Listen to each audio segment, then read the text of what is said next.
For our drug class, we chose anticoagulants. Anticoagulants thin the blood, and this is shown in the picture of the bigger blood drop going to the smaller blood drop. These drugs work in the body by affecting the clotting factors, and these clotting factors are thrombin and prothrombin. And in the picture of the two hands, it represents the concept of taking an antiplatelet and anticoagulant together to reduce clot formation. Anticoagulants are responsible for treating thrombolytic disorders such as DVT, pulmonary embolisms, AFib, and MIs, and this is depicted in the thinking box.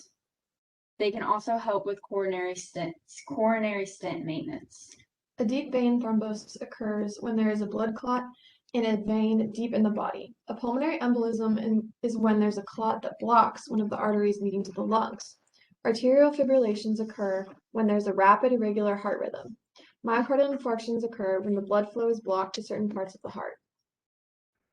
And then you can see in the bottom right corner, we made a mnemonic so that people can remember some of the common anticoagulants that are used. So each letter represents a common drug that is used to thin the blood. So the F stands for fondaparinux, which is Rixtra. The E stands for enoxaparin, which is Lovenox. The A stands for apixaban, which is Eliquis. The D stands for dabigatran, which is Pradaxa. The H stands for heparin, and the W stands for warfarin, which is also known as Coumadin. And Pradaxa and Eliquis are known as like newer generation meds that are going to have lower risks for bleeding. The picture of the person's body represents the pharmacodynamics of anticoagulants.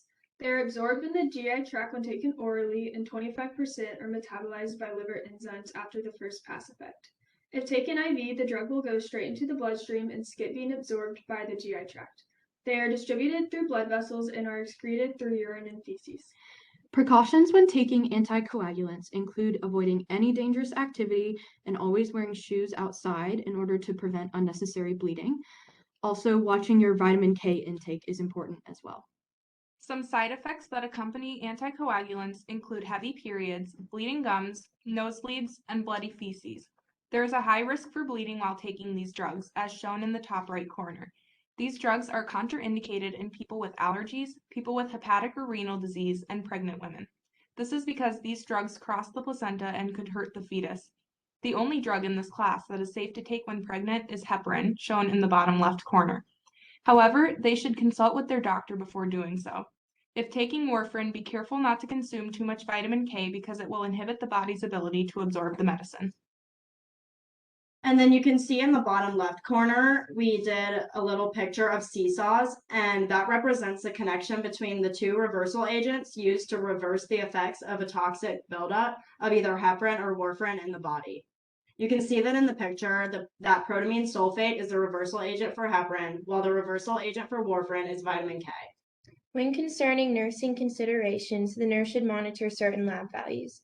The partial thromboplastin time should be 2 to 3 times longer than a normal patient's PTT time.